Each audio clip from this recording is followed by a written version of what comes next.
Voilà, vous avez donc suivi la position de l'UDPS en ce qui concerne certaines matières, mais on remarquera que l'UDPS insiste sur un accord peut-être global, on ne sait pas, qui mettrait la Constitution entre guillemets. C'est ce qu'en tout cas le discours qui ressort de cet entretien. Le même discours a été tenu aussi par Félix Tshisekedi qui a parlé de mettre la Constitution entre parenthèses. Il s'explique également au micro de Télé Tchangou et en même temps, il nous parle de la candidature d'Étienne Tshisekedi comme candidat commun de l'opposition et surtout comme président de la transition. Suivez.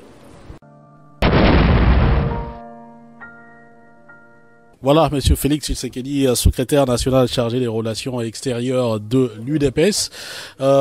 Aujourd'hui, on parle dialogue, on parle encore manifestation, on parle Moïse Katumbi, ce sont les grands sujets de l'actualité. On parle bien entendu de Béni, mais commençons d'abord par la manifestation. Mais on avait senti un tohu-bohu au niveau de la communication de l'UDPS, des jeunes qui étaient contre Mavungu. Mavungu, semble-t-il, qui avait une position différente, mais au niveau de la direction du parti, c'est comme s'il n'y avait pas un mot d'ordre clair. Pourquoi toujours tant de cacophonies à l'UDPS devant une information qui est censée être claire pour tout le monde? Oui, bon, si les gens le ressentent comme ça, ben, je suis désolé. Je crois qu'une organisation sérieuse, toute organisation sérieuse ne souhaiterait pas émettre une communication en cacophonie.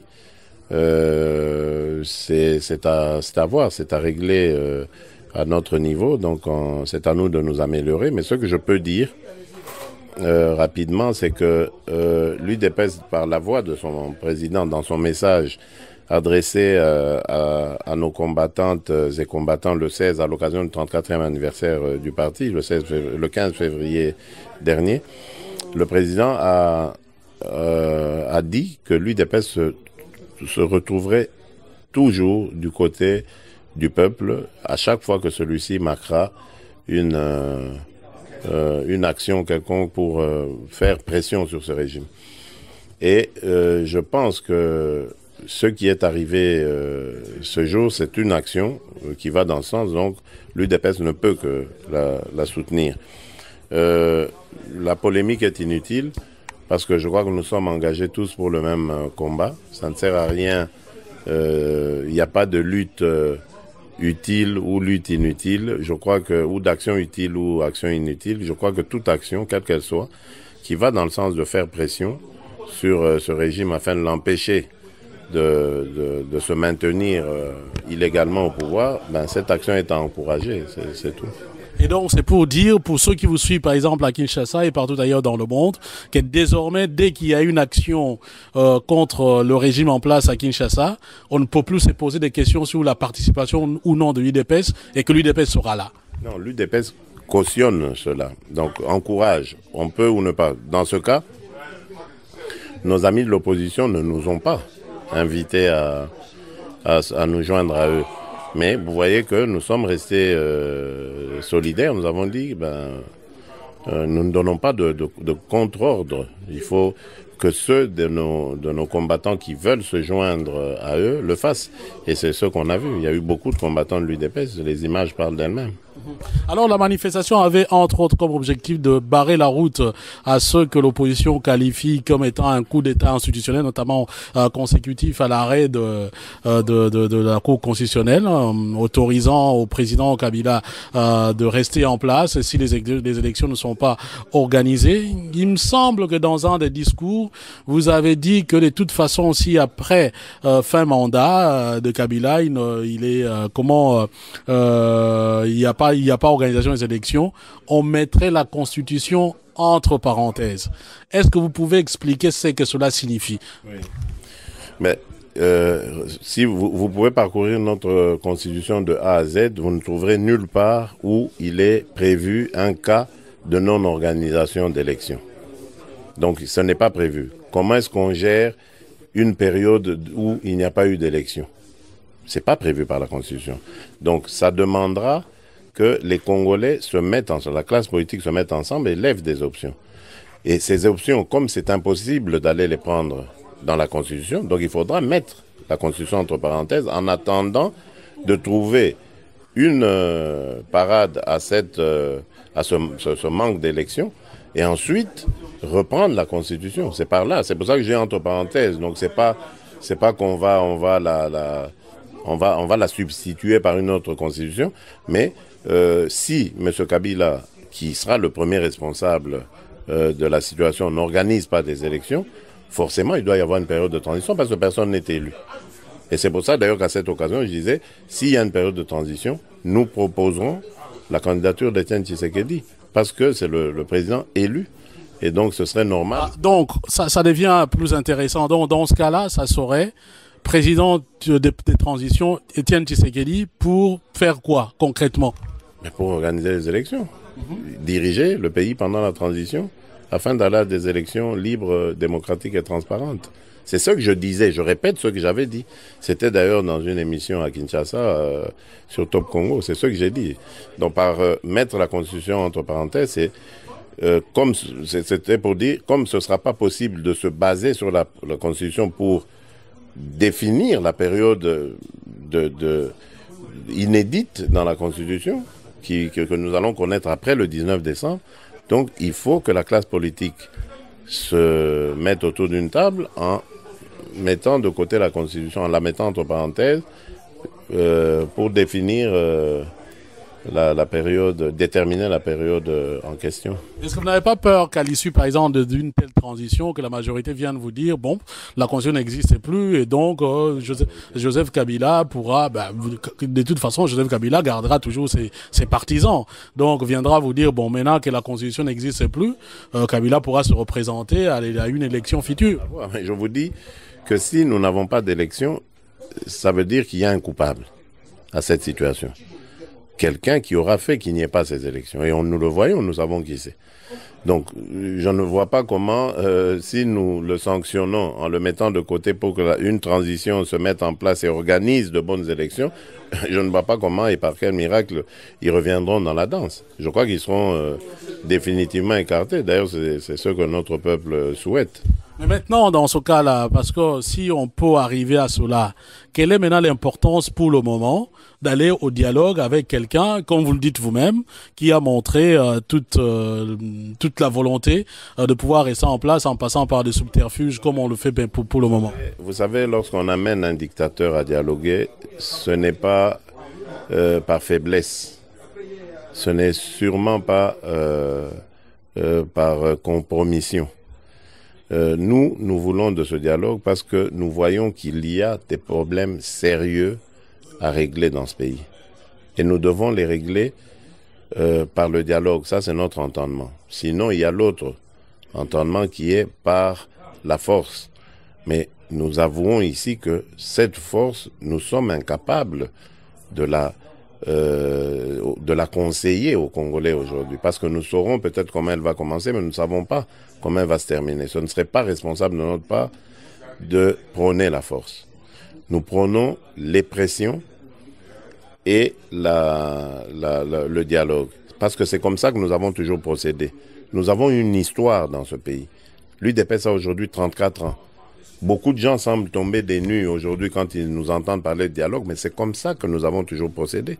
Il y avait une dictature encore plus féroce que celle d'aujourd'hui, dans un contexte encore plus compliqué que celui d'aujourd'hui. C'est un contexte de parti unique. Nous avons élevé la voix pour dire ce parti unique, malgré sa constitution, nous disons non à ce parti unique. Et 8 ans après la création de l'UDPS, le dictateur a ouvert son régime alors qu'il disait que de son vivant, ça n'arriverait jamais. Donc vous voyez que par la détermination, on peut y arriver. Je comprends que beaucoup ne nous suivent pas dans cette démarche parce qu'ils n'ont pas connu cette période de lutte. Il y a peut-être une nouvelle génération qui est arrivée ou des gens dans la classe politique qui ne se sont jamais battus, qui ont toujours été du côté du pouvoir et aujourd'hui ils se retrouvent brusquement dans l'opposition, ils ne savent pas comment s'y prendre. Nous savons comment nous y prendre.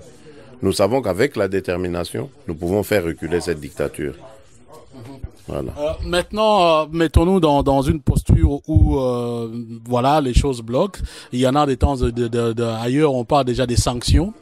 Finalement, l'UDPS soutient ces sanctions, par exemple à l'encontre de certains dignitaires au pouvoir actuellement en République démocratique du Congo. Mais si ces sanctions arrivent, ça veut dire qu'ils les auront méritées. Il n'y a pas de sanctions venant de la communauté internationale que l'on pourrait qualifier d'injustes.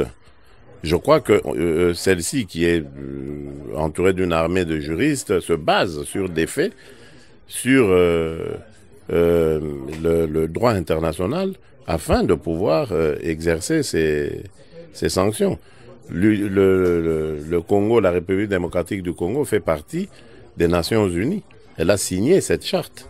Et la charte des Nations Unies est bien claire quant à ce qui concerne et même dans l'Union africaine, il y a aussi une charte en ce qui concerne le respect des droits de l'homme, le respect de la démocratie, de la Constitution, etc. Donc, je crois que s'il y a sanctions, ils les auront méritées. Je vais finir peut-être par là. On vous a vu avec Moïse Katumbi, Passinayo, Passinanga, voilà, et puis décliné dans toutes les langues. Maintenant, Passia Katumbi, et ça peut Passinayo. Mais oui, je crois qu'il y a eu un communiqué d'ailleurs du parti dans ce sens, pas seulement pour M. Katumbi, mais pour tous nos frères et amis qui sont injustement retenus dans les geôles du régime. Je pense à M. Christopher Ngoyi, je pense à M. Eugène Diomi, je pense à M. Jean-Claude Mouyambo, à nos amis de la Lucha, de Filimbi, et j'en passe. Nous sommes solidaires avec tous ces gens-là. Et d'ailleurs, c'est l'une des conditions de notre participation au dialogue. Leur libération est une condition sine qua non de notre participation au dialogue. Alors maintenant, quand on voit la façon dont l'évacuation de Katumbi s'est faite plus tôt, et quand vous citez les Christopher Ngoy, les Mouyambo, les Diomi Ndongala et autres qui n'ont pas eu cette faveur, finalement, vous comprenez également ceux qui se sont sentis révoltés par cette tournure des événements en faveur de Moïse Katumbi? Bon, je ne sais pas si c'est en faveur de Moïse Katumbi. Il ne faut pas oublier quand même qu'il est injustement accusé. Ne prenez pas ce qui s'est passé comme forcément un cadeau. On l'accuse faussement d'avoir cherché à utiliser des mercenaires pour mettre le chaos au pays. Donc quelque part, on est en train de boutiquer quelque chose qui l'empêcherait de remettre ses pieds au pays. Donc c'est quand même quelque part une prison. Mais comment pouvez-vous dire ça alors que l'instruction n'a pas... Mais comment pouvez-vous dire ça alors que l'instruction n'a pas encore dévoilé tous les secrets? On ne sait pas encore si réellement... Ce qui a été dit, l'instruction a été dit. Son arrestation immédiate a même été suggérée, décrétée, j'ai déjà dire. Oui, mais jusque-là, il n'y a pas procès. Donc, oui, mais il n'y a pas procès. On ne sait pas s'il est coupable ou il n'est pas coupable. Ces régimes de fantoches ici, on sait comment ça se passe. Ce sont des gens qui boutiquent des affaires. Monsieur Diomi, aujourd'hui, il est en prison pour un viol qu'il n'a jamais commis. Hein? Monsieur Christopher Ngoyi est en prison pour des faits qu'il n'a jamais commis. Donc on sait comment ça se passe. Il monte des scénarios et puis il vous accuse de ça. Donc on sait comment ça va se terminer.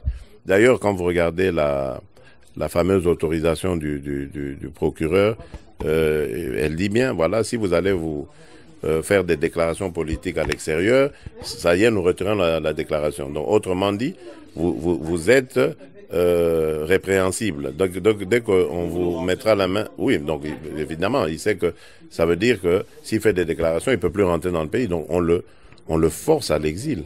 C'est de l'acharnement sur un adversaire politique et c'est inacceptable. Donc il faut pas prendre cela comme un cadeau. Alors on annonce Moïse Katumbi en Europe, en Belgique aussi, avec Etienne Tshisekedi Wamulumba. Vous vous êtes déjà rencontrés pour parler de quoi maintenant? Non, mais nous allons réfléchir sur la possibilité de mettre sur pied un large rassemblement qui va nous permettre de nous renforcer dans l'action. Autour de lui ou autour de Tshisekedi? Autour d'Etienne Tshisekedi. Et lui, il est d'accord pour ça? Qui vivra verra. Et vous avez parlé d'Étienne Tshisekedi comme président de transition pour préparer les élections. Et En cas de transition, mais on n'y est pas. Donc, c'est un sujet qu'on abordera à ce moment-là. vous avez rencontré Katumbi bien avant. Est-ce que vous avez parlé également de ça? Oui. Et comment ça a été sa position alors? Position. Non, Il connaît notre position. Maintenant, allez lui poser aussi la question. Moi, je vous dis, il connaît notre position. C'est que je veux savoir, parce que vous l'avez rencontré, lui, comment il réagit par rapport à votre position. Ben, s'il continue de nous rencontrer, à votre avis, comment il réagit? Donc, il est d'accord que Tshisekedi soit président de transition. Posez-lui la question, il vous répondra. Monsieur Tshisekedi, merci. Merci, monsieur Fabien Koussanika.